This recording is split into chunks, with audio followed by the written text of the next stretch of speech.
Hello. Welcome to the audio check portion of the class. We're starting in about 3 minutes here, so I'm going to play with my audio, make sure everybody can hear me and it doesn't sound terrible and all that good stuff. If I'm too loud or too quiet, let me know. This is your opportunity to tell me to turn it up or down. Pog, thank you. Just don't make the emote. That's banned.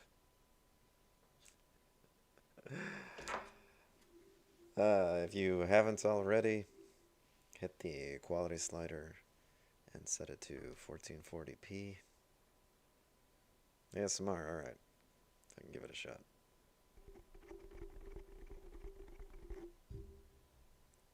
Is that good?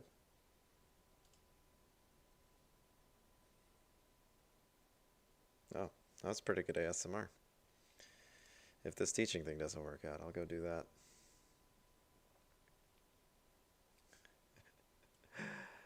that. Don't worry too much about using your personal YouTube account, at least.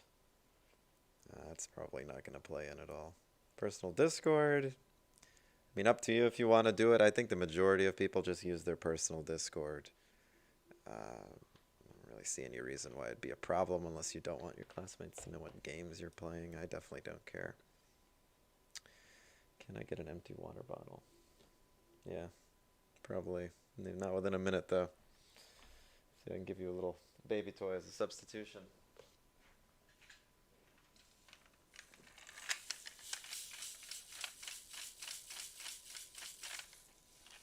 For those of you just joining us, we're doing the audio check. Making sure my microphone is ASMR ready. See, it's on that side. And now it's on that side. Now it's on that. Do I have anybody else reporting that I'm too quiet? I'm going to do a Discord poll for the audio, and then we're going to move forward.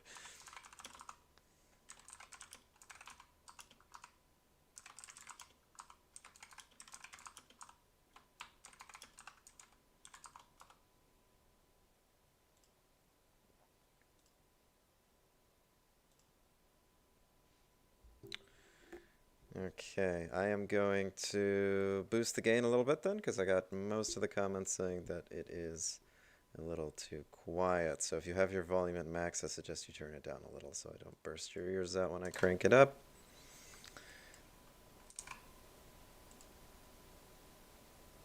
All right, let me give that a try. Test, test, test. Test, testy, testy, test.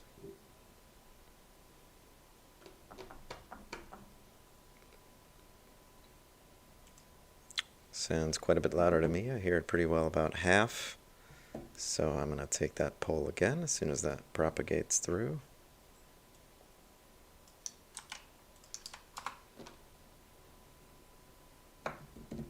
And hello to everybody who wished me a hello. Thank you for that.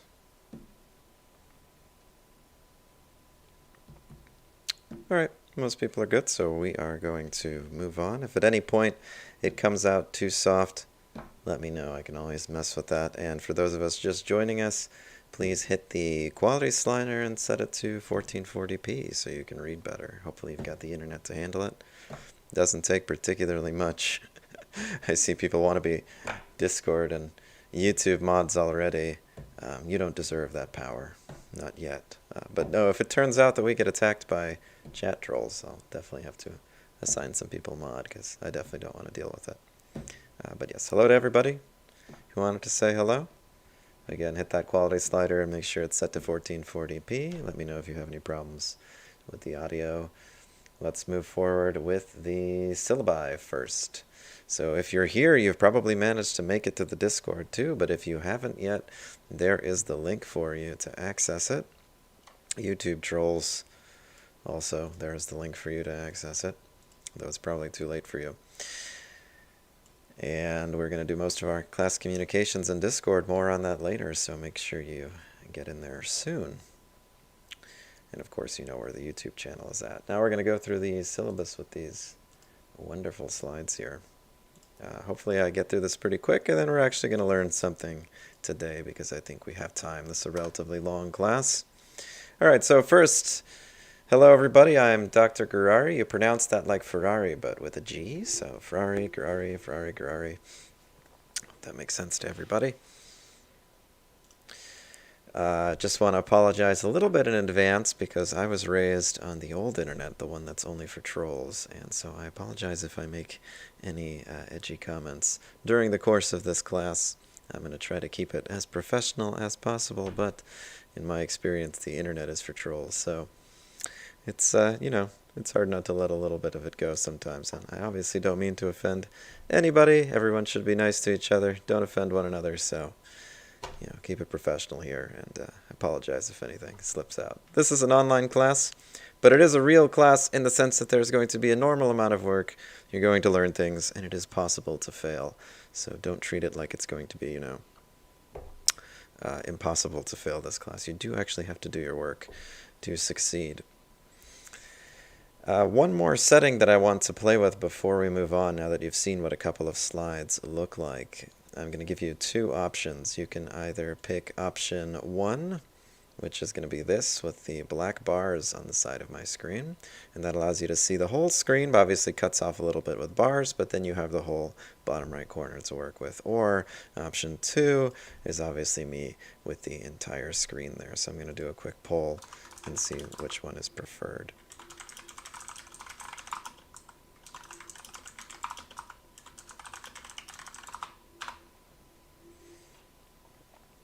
And you can vote in the Discord on that. All right, moving on while people respond to that poll. So lectures are going to be delivered by YouTube Live, as you can see already. Subscribe to the channel like all the YouTubers say. Subscribe and hit the bell. If I get a mere 930 more subscribers or so, I can monetize, and then I can quit my career as a professor and finally start my professional YouTube career. But also, it will send you a notification when class starts, which is probably the reason that it's important to you. I'll also post the streams to Discord when they start, but I am going to not post them to Canvas announcements after the next couple of days. So I might post it to a Canvas announcement maybe one more time, and then I'll only be posting the stream links to Discord. So make sure you're in Discord or you're subscribed to my YouTube channel to see when those videos come up. Class chat is going to happen over Discord, as I'll talk to you about later. This is mostly a group work course, so you're going to have to make sure that your Discord is working and it's working well. Of course, during class, during lectures, you can also comment on the YouTube live chat. Obviously, be aware that's open to the public, including chat trolls. People can find you and look at your history and see what horrible things you said in CS270 and then hold it against you for the rest of your life. So, treat your comments as if they will be in the public record forever. Assignments are going to be delivered through Canvas. Watch those due dates in Canvas. Those are the official due dates for everything, so make sure that you're paying attention to Canvas for your new assignments. Watching out for those and submitting those before the due date. To contact me, the best way is by email. Typically, I'm going to answer in the same day. I check my email outside of office hours and outside the regular workday. If you send me code or something that you've written, I can read it and respond to you with little snippets or point out line numbers or whatever. Whereas if you just send me a question, usually I can't be particularly helpful. You can also DM me on Discord. I'm going to be on there during the workday, but I don't check it too much after hours. So if you message me, I might not get back to you until the following weekday.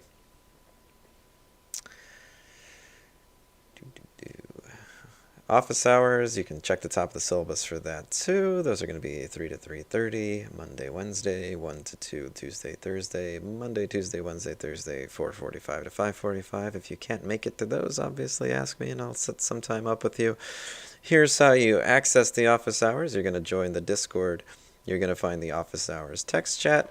You're going to type something, as I have typed there, and that's going to serve as the cue for me. I'm just going to DM you in the order that I see the messages. So if I see a message, I know you need help, I will DM you and talk to you and whatnot. You can also hang out in the office hours waiting voice chat while you're waiting, and maybe somebody else in there can answer your question while you wait.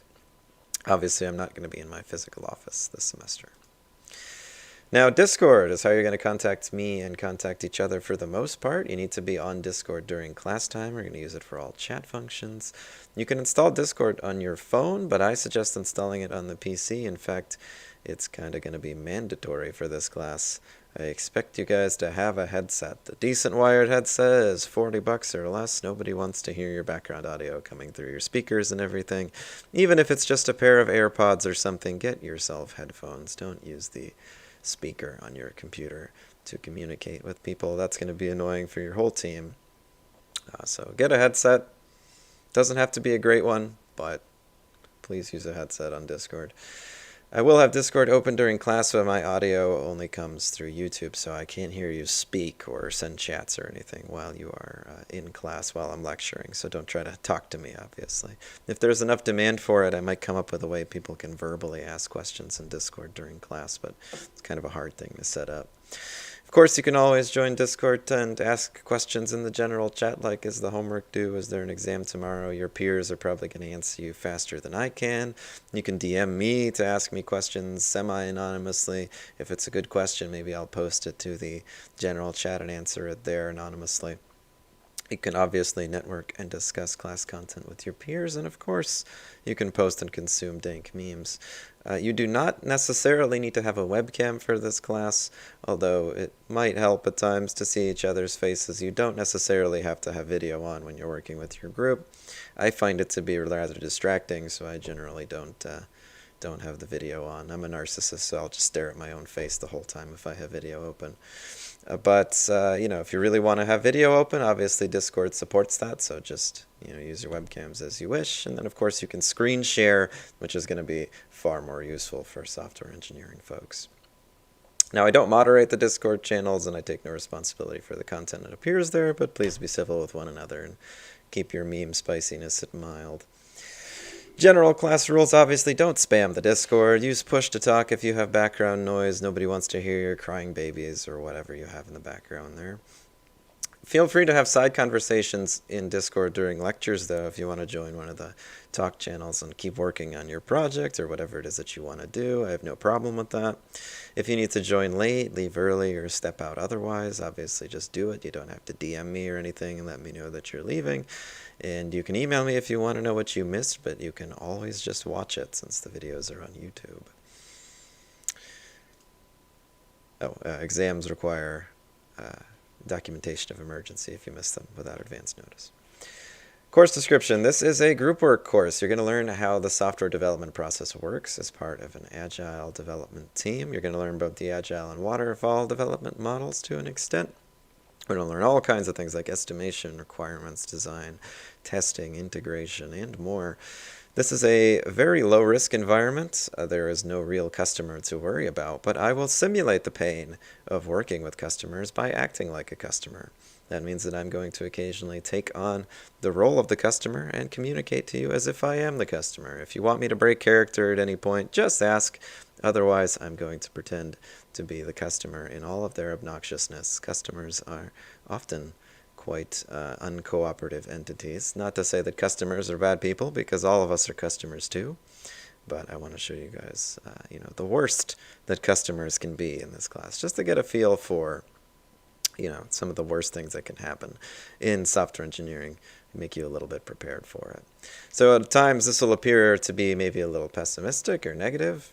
Software engineering, software development is a great industry in general. Like every industry, it has its downsides, its quirks, all kinds of different funny things about it.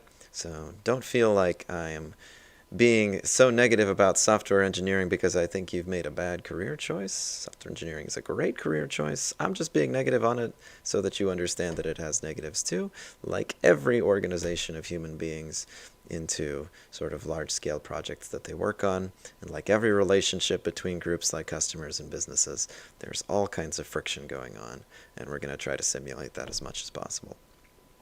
There's also a smaller individual assignment that follows through this class where you're going to teach yourself a programming language, follow some discussions where you show the class about different features of the programming language you're learning about it. That's going to culminate in an oral presentation at the end of the class about your language. I still don't know how I'm going to structure that when there is 35 of you in the class. That would take like 4 weeks for everybody to do a 10-minute presentation. So I will figure something out, but I believe the major requires a 5 to 10 minute presentation, and that will happen in this class. So you expect to give a 5 to 10 minute presentation. Most likely it'll be recorded or something. Let's talk about the main projects. Every few weeks, there's going to be a new phase to the main project. That means that all of your team members go bye-bye, the project you were working on goes bye-bye, you get an all-new team of different people and a different customer project to work on. So don't worry too much about the team that you pick or the project that you pick initially. You're going to work with everybody eventually, and you're going to probably work on every project eventually, because there are so many of you. That might not work out to absolutely everyone, but most likely you're going to get a chance to work with almost everybody in almost every project. So don't worry about it. Whatever your team is, you can always work with the people you want to work with later. And a lot of this experience, again, is that simulation of working in the industry where you're going to walk onto your first job, probably with a bunch of strangers. And then every time you get to a new team, again, probably a bunch of near strangers to you. You can read the learning outcomes at your leisure. You can read the CS program goals at your leisure. You can read the course materials here. First, you're going to need some software, but I can't tell you what you're going to need because it depends on what your team decides to use. You've got a pretty high degree of freedom in what you're allowed to use. And you might opt to use a variety of different tools. Just make sure that you're able to install software on your machine so that if your team decides to use something, you're able to acquire it too. There's a textbook that's available. This is mostly for reference. No assignment will require it, but certain assignments will be easier to figure out if you look at the textbook. Of course, you can always research on the internet instead or derive things from first principles, but sometimes the textbook is a very helpful reference in this course. Now, what you definitely shouldn't do is go on Google and Google Software Engineering Somerville PDF and then download the result that comes up, because that would be software piracy, or I guess textbook piracy. You should purchase the textbook for its full legal price from its publisher. So don't search the name of the textbook, the author in PDF, to get a free version. That would not be a nice thing to do. You can program and do your work on the CSVM if you want. I just want to make it known that it's available there.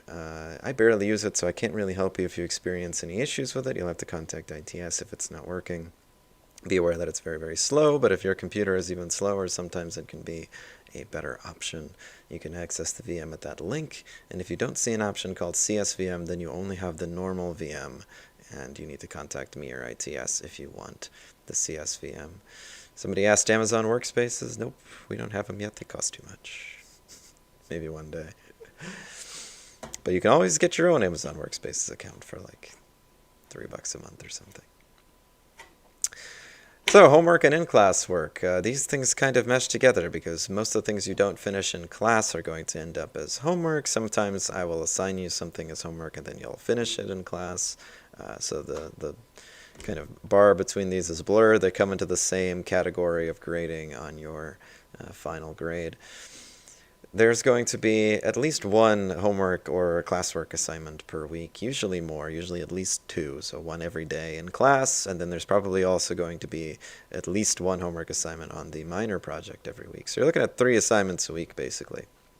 That said, although this class has a pretty high workload in terms of just having to finish things in class, I would say that it's one of the easier CS courses.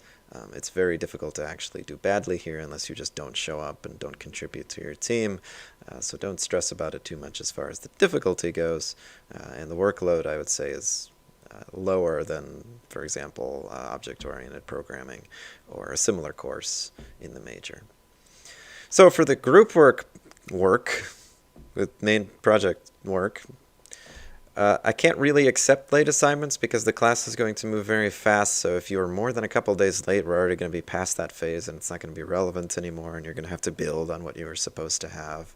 So if you anticipate being late, please let me know, but generally don't be late on the group work. For the individual work, for that project where you're teaching yourself a language, just let me know in advance if you need an extension. I'll generally be happy to give one. No questions asked. I don't care why. Just let me know if you need an extension for whatever reason, and I'm fine by that. Oh dear, somebody linked the thing they weren't supposed to link in the Discord. How could you do that? Don't you know that that's illegal? Take that down before I call the FBI. The late penalty, if applicable, is at least 10% a day, but remember again that the main project stuff moves fast, so you might end up with a 0 if you're more than a couple days late. Homework is accepted only through Canvas, classwork as well. Group submissions are generally going to require just one person to submit, but make sure you read the requirements carefully. Sometimes it'll be individual, so don't just assume it's always one person. For code submissions, when you have to submit code, so for example, for your Teach Yourself the Language personal project, I'm going to expect a zip of your source code in whatever the appropriate format is. Obviously, I can't tell you exactly what that's going to be since your programming language is going to have different formats, but you're going to have to zip your source code somehow. Homework grading, I don't have a hard and fast rule for how I'm going to grade assignments, but basically if you follow the assignment description and make a meaningful attempt at doing what was asked, you're going to do okay. But if you do what was asked well, and it seems like you understand the software engineering concepts that we learned, then you're going to do well. So read the book, read the internet, do your research, seek to understand the documents that we're making, the concepts that we're doing, and you're going to do well. Otherwise, you'll probably do fine as long as you just put in a meaningful effort. And the book can definitely help here if you're confused. No quizzes in this class. No labs in this class. There's going to be a midterm and a final. Those are going to operate through Canvas. You should expect multiple choice styled questions based on what you've learned in the slides. Again, the book can be of some assistance here, but as long as you pay attention during the lectures, you should have all the material you need without having to delve into the book. And of course, it's going to be open note and open book, so you can always go back and speed run the YouTubes looking for the answers. That's probably not a sustainable way to pass the exam, so I don't recommend it. Final exam, same thing as the midterm. Now, attendance, unfortunately, I do have to take attendance in this class since it's a group work class. However, the most important thing is that your group is okay with whatever it is that you happen to do. So if you expect to be absent someday, if your group vouches for you, if you've managed to make a contribution to that day's work, in spite of being absent, I'll try to post the assignments in advance so you can always, for example, get the team started or whatever. You can call in at another point. You can arrange a meeting with them at a different date. Anything that you want to do to make it right with your team, as long as your team vouches for you, it's okay if you're absent. However, if you miss class and your team doesn't know why, or they can't necessarily vouch for you, then you're going to incur a penalty. And that penalty starts at 1% a day and then doubles for every additional day you miss. So 2% for the second day you miss, 4% for the day after that. Your final grade can go down very quickly if you miss too many days like that. So definitely make arrangements with your team if you need to be absent. Obviously, if you have an emergency that requires you to be absent, you can let me know. But really, you should be letting your team know because, again, it's more important that they're cool with it than me. If you miss a lecture, then watch the recording, obviously. And at the end of every phase, groups are going to review their peers. I don't want you to be too stressed about winning the popularity contest here. The only thing I want you to think about is, are you somebody that people would want to work with again or not? Do you contribute your fair share or not? Teamwork is important. Learning to work well with others is important, especially in software development. This is a very complicated field that requires a lot of cognitive exchange. So you'll see a reduced or increased score if you do more or less than your fair share. Just be the kind of person that people want to work with, and you'll do fine. Grades are going to be weighted like this. Main project 60%, language project 20%, exams 10% each for a total of 20. Check Canvas for your grade as of that day. The columns will be weighted correctly. See the syllabus for letter grade thresholds. The calendar on Canvas has timings for different topics. Those are approximate, but the exam dates and other important dates will follow the schedule that's on the syllabus exactly. The only other thing of note is that on the schedule at JCU this semester, we're going to have a longer Easter break, and then we come back for 2 days, the 7th and 8th. It's a Wednesday and a Thursday. I don't really see the value in bringing everybody back for a full lecture and everything just for 1 day, so we're going to have that be an independent study day. I'll be on Discord if you want to ask any questions, but there won't be an in-class assignment or a lecture that day, so just enjoy your extended Easter break. So the cheating policy is a little bit different than in the programming classes. Now you are allowed to copy the book, your own older work, anything I give you without citation as usual, but you may also copy things that you find on the internet or elsewhere as long as they're free of copyright or other legal restrictions. Obviously you can't copy things off of other teams, but it probably won't help you anyway since the other teams are working on different projects. You must properly credit anything you find from an outside source, and I wouldn't recommend just pulling templates from the internet in general, because you're probably not going to do great if you just copy their content and try to adjust it to your needs. You're better off using those templates to understand the topic and then build it yourself. But you can copy that outside information without worrying about it as long as you credit the source somewhere in your submission. Obviously, if you violate that policy, you don't credit the source, or you copy a classmate and fail the assignment, second offense, fail the class. Usually not a problem in this course. You can read the disability and discrimination bias statements at your leisure. Big picture summary: be respectful to your classmates, get Discord, make friends, ask questions, be diligent, don't fall behind, do your homework and classwork. Email me if you're stuck or you have an issue, and be a good teammate above all. All right. Okay, so we're going to get started on some of the course content here. As we get started on it, you can also start thinking about what team you want to be on. So if you want to stake a particular team out now, you can join one of the Discord channels and make your introductions with them. But we will do that at the end of class anyway, so just be ready for that. And again, remember, you're going to rotate through a bunch of different teammates, so it doesn't really matter who is on your team. You can basically just pick at random.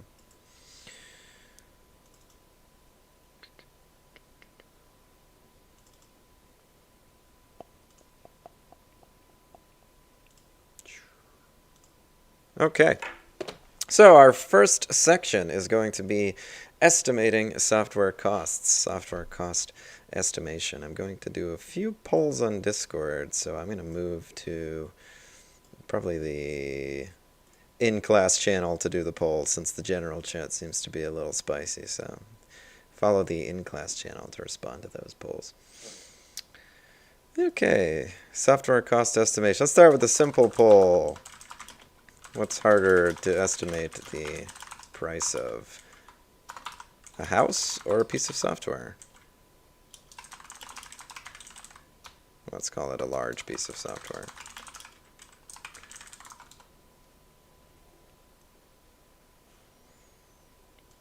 No right answer.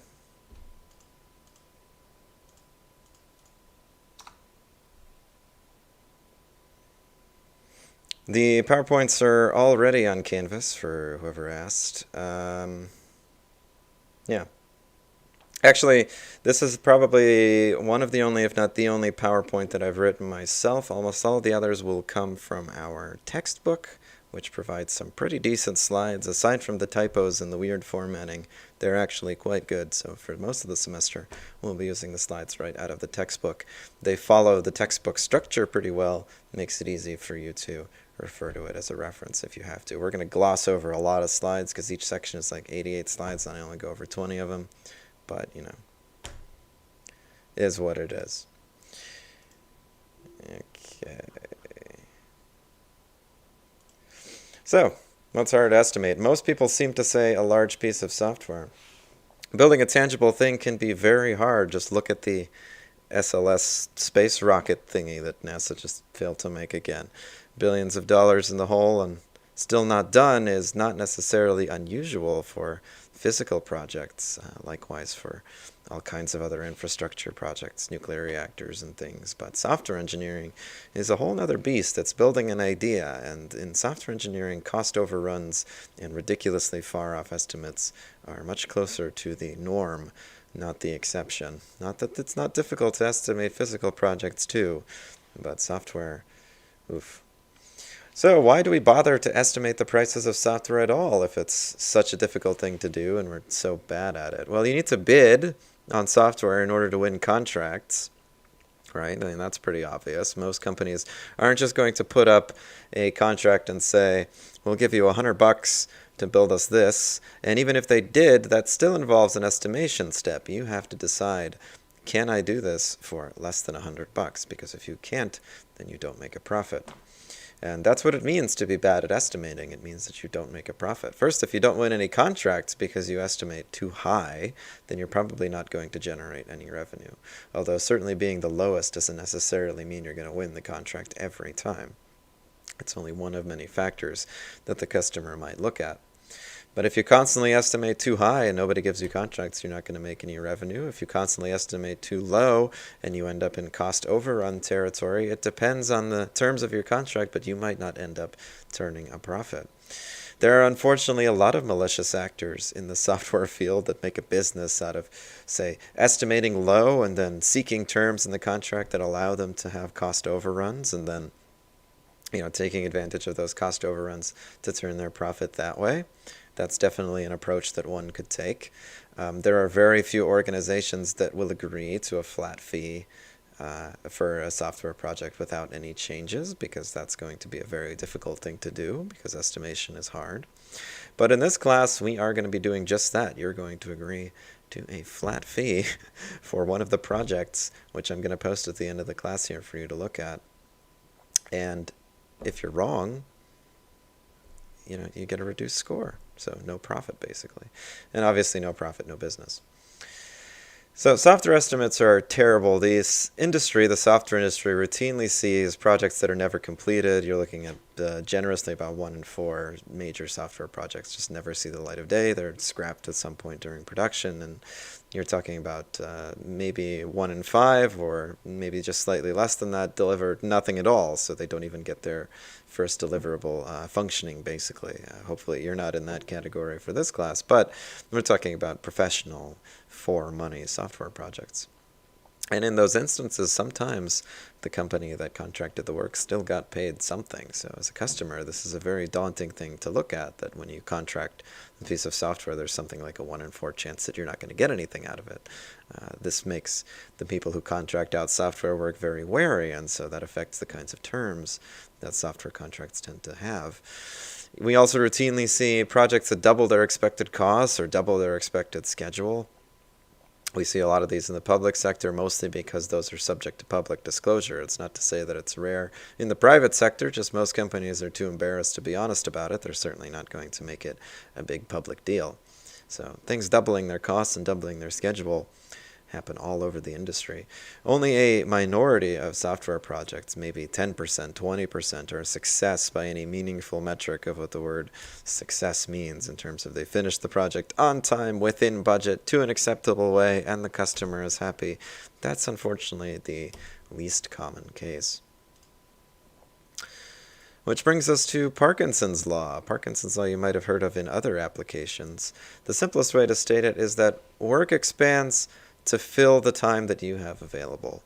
So if you allocate yourself 2 hours to complete a homework assignment or something, it's going to take you at least 2 hours, because that's the time you've allocated for it. If you allocate 4 hours, it's going to take you at least 4 hours. That's just how people tend to work. Their estimates become self-fulfilling prophecies. That means overestimates tend to become prophetical too, and in some cases you even exceed that estimate. One of the reasons that we tend to do that is when we estimate, let's say a homework assignment is going to take us 4 hours, well, we get a little cocky, we slack off, we work a little slowly at the beginning, then 3.5 hours rolls along, and now suddenly we realize that our productivity has been relatively poor throughout the whole process.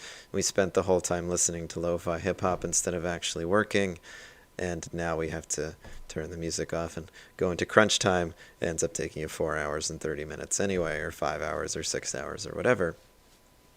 So people have a tendency to slack at the beginning of the process when they see that there's a lot more time left on the table. This is applicable to all kinds of other things, work meetings, exams, anything where you have a time budget or a resource budget, and then you make an estimate of how much of the resource budget you're going to have to end up using. It tends to become a self-fulfilling prophecy. The other rule that's very important to remember is the 90-90 rule. It's a comical rule in software engineering, but it's one you'll hear fairly often. The first 90% of code or software development accounts for the first 90% of the development time, and then the remaining 10% of the code or software development accounts for the other 90% of the development time. So when you think you're almost done, you're actually only about halfway done. And that's because software is complicated, and sometimes the complexity doesn't rear its head until you've gotten quite a ways along it. We also tend to underestimate how difficult software is, especially as developers. We tend to think that it's easier than it actually is, and then we run into the real problems, the configuration problems, the integration problems, the ones that are hard at the end of the process, or what we thought was the end of the process, but ended up actually being the halfway point. So you'll see projects where people think that they're on schedule until it's almost time to deliver, and then they realize they're not on schedule at all, and then you end up with cyberpunk.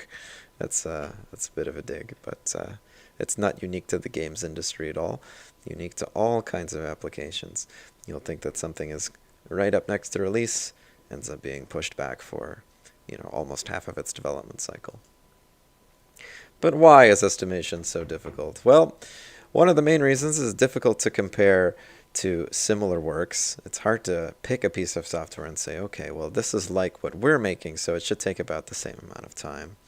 I just mentioned Cyberpunk, for example. What do you pick to compare to how long it's going to take you to make Cyberpunk? So let's say that you're planning a game like that. Are you going to look at how long it took them to make Grand Theft Auto? Well, that was like 10 years ago, and that was a different technology, and that was a different team, which brings us to things aren't static over time. This project might be more difficult, or it might even be easier in the past.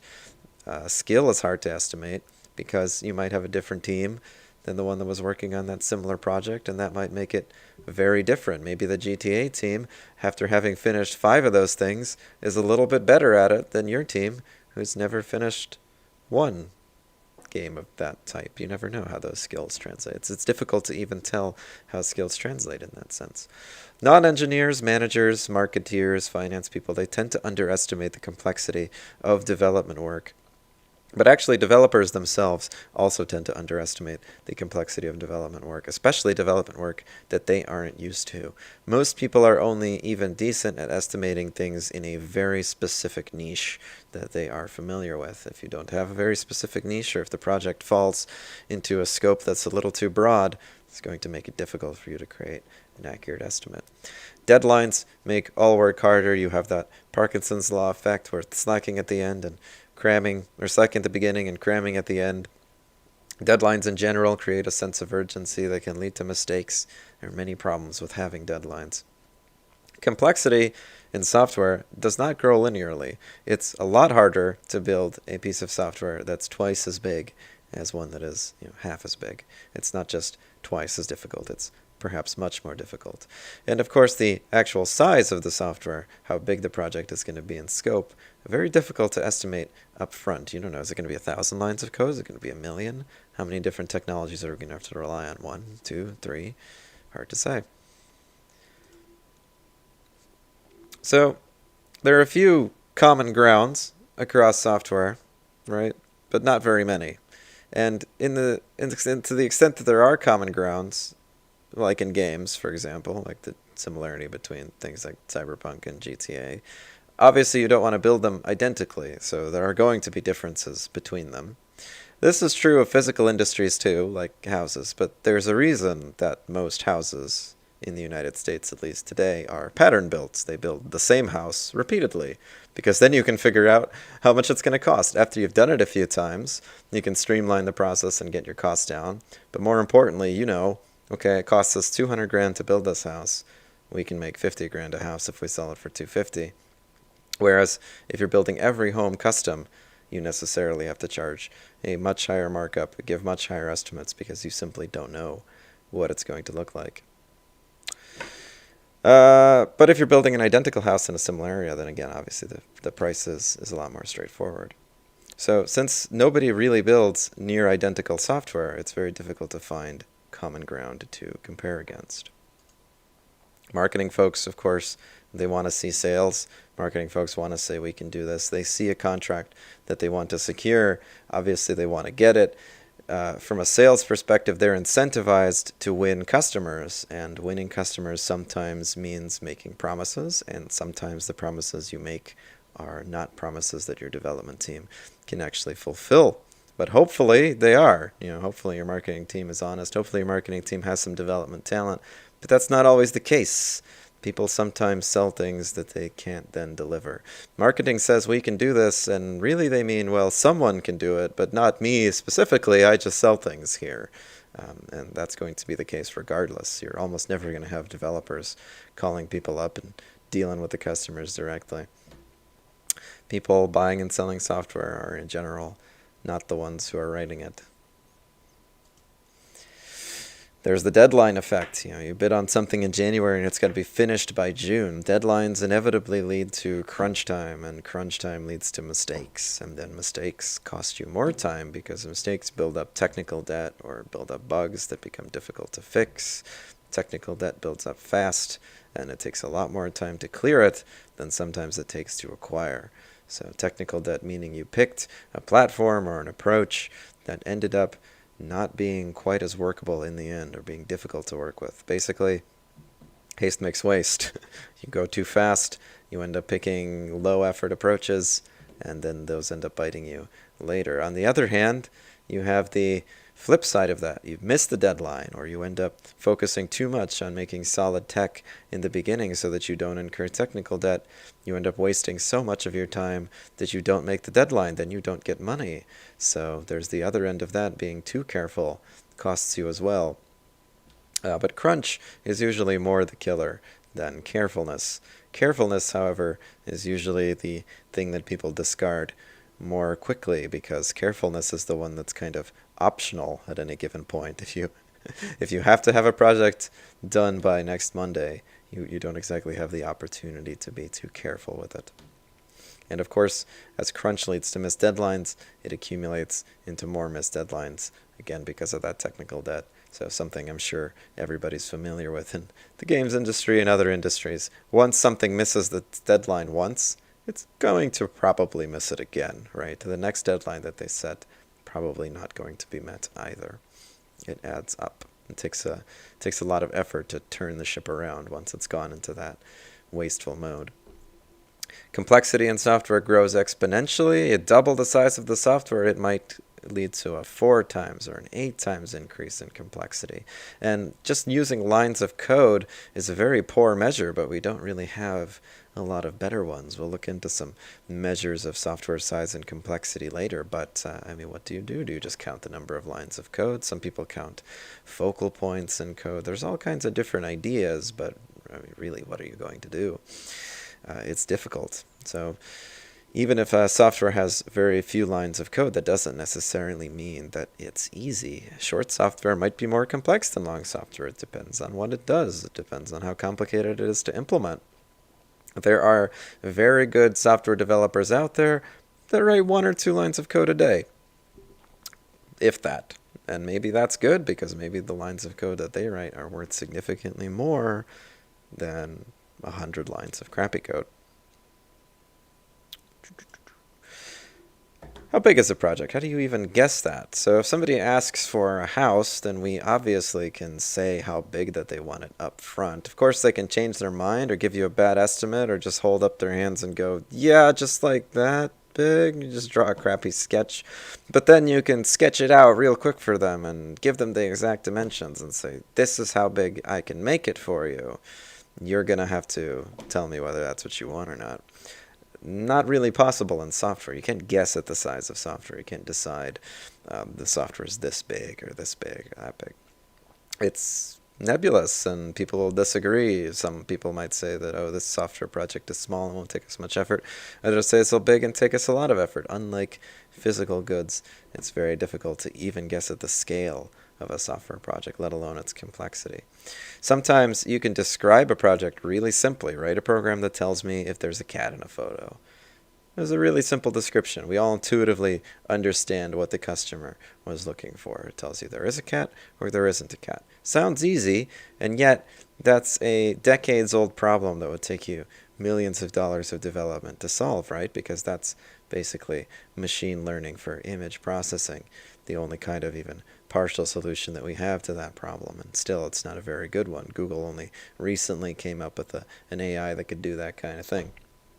So it's not an easy thing to do, even though it's a very easy thing to describe, and it's not something that everybody is going to agree on being a simple process.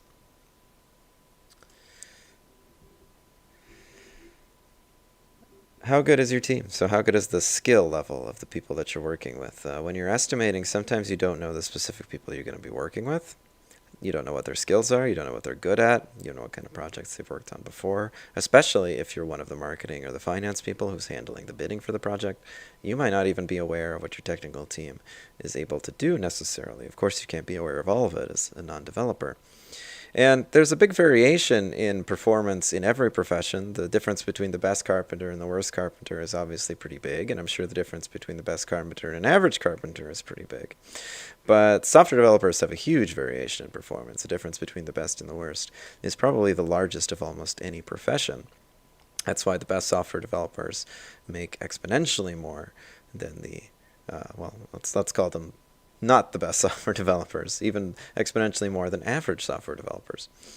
There's these expressions in the software industry of the 10x and the 100x developer, the person who can take the place of 10 or 100 people on the team. It's a common thing that industries seek to find. They seek to hunt down those 10x developers. Whether or not they exist, I guess, is a matter of opinion, but people definitely think they do exist, and the idea that there is huge variance in performance between different software developers is definitely true. So you don't necessarily know if your team is one of those 10x teams or just a 1x team. So let's think about some ways that we can express our estimates. Okay, so we could express it in a unit of time. Usually time is done in something like person months, person weeks, person days, person hours, etc. And this correlates to the amount of work that a developer could do in that time period.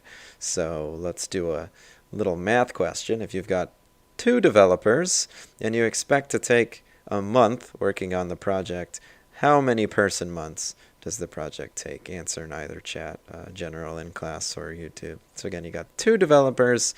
You expect the project to take a month. How many person months did the project take? 2 developers, takes them a month. How many person months did the project take?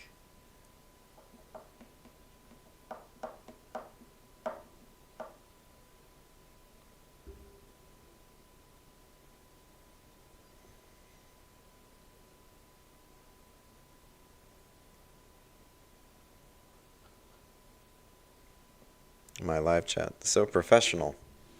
You got all that commentary. Answer the question. 2 developers, 1 month to finish the project. How many person months is that? 2. Thank you. Someone finally said 2. Or someone also said 100K. All right. No, person months is a unit of time. So we're talking about if it's 2 developers, if they each work for a month and you've spent 2 person months total. That's pretty straightforward. So you can already see one of the problems with this. Not all software is parallelizable like that. We like to refer to this as a problem that can't be parallelized well. And one of the more common expressions of this is that 9 pregnant women can't have a baby in 1 month. You can't necessarily make the process faster by just adding more people. Some processes take what they take because an individual needs to do them from start to finish. Software engineering is not exactly like pregnancy. There are definitely elements of it that can be parallelized. But sometimes adding people to a team actually makes it slower. In fact, that's often the case. The more complexity you add to your team, to your group, the slower development becomes. So by adding people, you exponentially increase the number of person months, because you've not only added a person who consumes time, you've also made everybody else take more time. This is basically the foundation of one of the most important books in software engineering, the mythical man month, where the person month or the man month expression comes from. Everyone used to just say man month, but then of course, you can't say man stuff anymore, so now we say person month, which sounds cooler anyway. Person month sounds like some kind of fancy math term. But the foundation for that book is not necessarily adding people to tasks in order to make them go faster. So I encourage you to check that book out or read a summary of it if you're interested in that concept. Again, it's a good book. People refer to it often, so you'll probably have discussions about it at some point with somebody in this profession. Now, you can also estimate rather than in time in dollars. Dollars are even more difficult to estimate in, because a developer is worth much more than their salary. A developer has benefits, secondary benefits. They have to have a building to work in. They need a computer to work with. They need all the different software. They need all their different support staff. You could include those in the fee too. There are tons of different costs to consider when you start looking at development in terms of dollars. That's why sometimes the time approach is favored. But of course, when you're going for the bidding part, the customer probably doesn't care particularly much how much time it's going to take you. They're looking more into how much money it's going to cost you. They care maybe about when you're going to deliver the finished product, but certainly not how many person months you're going to consume in doing so. Here's another question. If one developer works overtime for a week, how many person weeks is that? Let's say one developer who normally works a 40-hour week works a 60-hour week instead. How many person weeks is a developer doing overtime? One developer who normally works 40 hours a week works 60 hours a week. How many person weeks have been contributed to the project?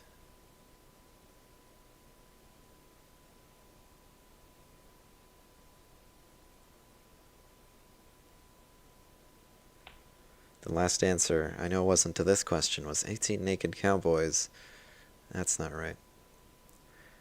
One developer, instead of 40 hours a week, they work 60. All right, so 1.5, that's correct. Yeah, 1.5 is going to be the person week measurement there, because you took somebody who normally works 40 hours, you made them work 60, and on that measure, you would think, well, it's going to cost us 1.5 times as much. And if they're salaried, sure. But they're not necessarily going to be salaried. And there are situations where working overtime, working crunch at 1.5 rate will cost you much more than 1.5 times the person's salary. On the other hand, you have situations like in the gaming industry where you've negotiated tight contracts with the whole team and you can force everybody to do overtime crunches for free. Then you have person weeks being added to the project without adding to costs. And again, usually that's not going to help the project too much because it's going to lead to mistakes. Software developers don't work particularly well on overtime. You can actually end up increasing the cost of the project by doing that. So as you are discussing how to estimate your project, you should start in situations where you know what's similar and then move on to the situations where you know what's different. So the aspects of the project that you know are similar. Ask your team if they've had any experience working with something like it. Ask them if they know how much that cost approximately or how long it took them. In what ways was that project similar? And do we have the same kind of team with the same kind of skill set? Someone said don't work in the gaming industry or tech startups. It depends. There are definitely places in the gaming industry that are better than others. The more AAA you go, the more sort of sweatshoppy it tends to be. The nicer companies have tended to go under over the years. But, there are plenty of great places to work at this point, just because there are so many smaller companies out there. And certainly there's money to be made in being indie still in that field. Tech startups can go all kinds of different directions, so I wouldn't categorize them as broadly. There are good tech startups and bad ones and everywhere in between. So once you've evaluated the similarities in your project, look at the differences. How is your project different? in what way will the differences impact costs, and what expertises are we missing? If we don't know necessarily what's different, how come? Or why don't we know enough about this? What expertise are we going to need to have?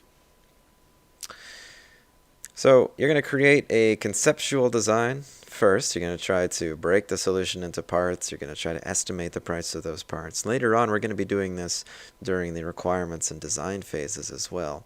But that comes much later. That comes after the bid, so don't mistake these phases. Here we're just trying to get a high-level picture for purposes just of estimating the price. So we're going to just break the solution into parts where we can understand the pricing of them.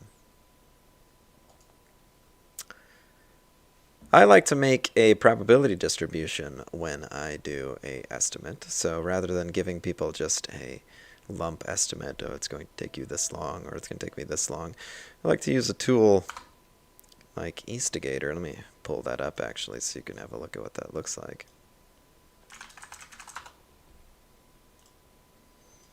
I like to use a tool like Instigator, which allows you to say that certain events are going to take a certain amount of time within a tolerance. So let's say that designing the screens is going to take me between 10 and 12 days.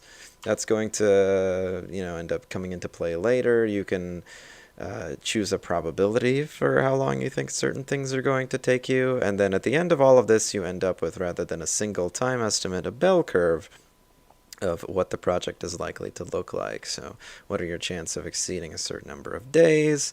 What's the total expected time based on probability? This is really how estimates work in principle. We're never sure of anything. Everything is a probabilistic decision. So this is really what we're dealing with when we're dealing with estimates in the real world.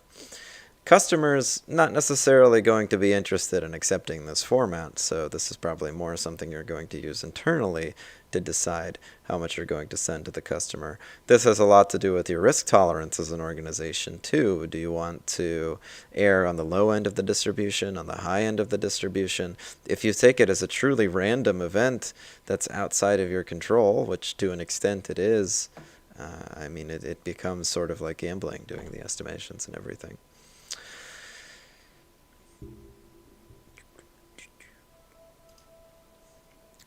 So an approach that I suggest that you use in this class, and this is useful for any kind of group planning of estimation, is called the Wideband Delphi process. This is going to come in 6 steps: planning, kickoff, individual brainstorming, group estimation, assembling the tasks, and then reviewing the final result. So in the planning phase, somebody who's going to manage the meeting tries to figure out the scope of the problem, break it up into parts.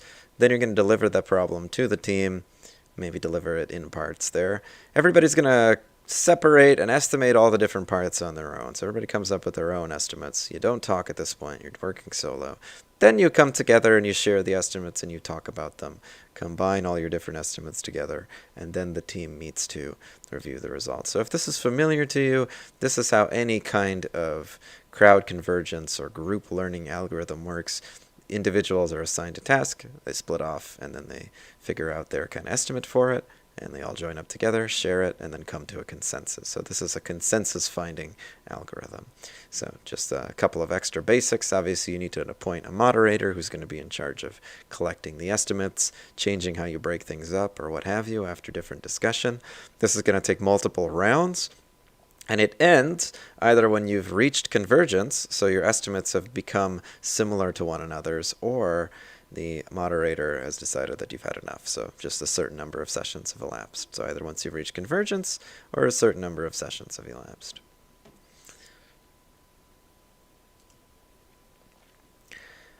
One of the problems with learning how to estimate is that it's not really something you can learn from experience, because the mistakes are really expensive ones to learn. They're not lessons that are cheaply acquired.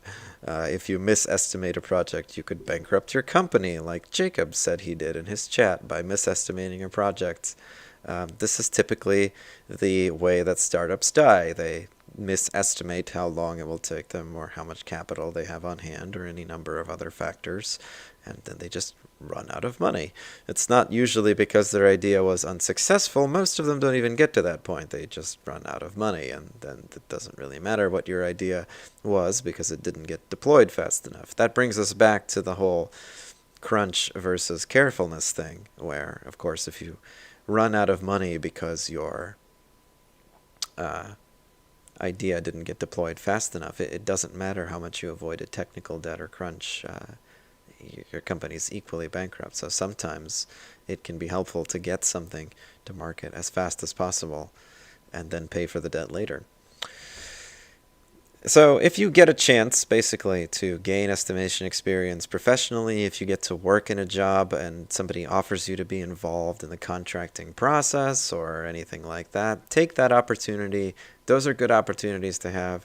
Estimation is a very rare skill, and like all rare skills, it has value. It's a good point to put on your resume that you were involved in some kind of contracting process.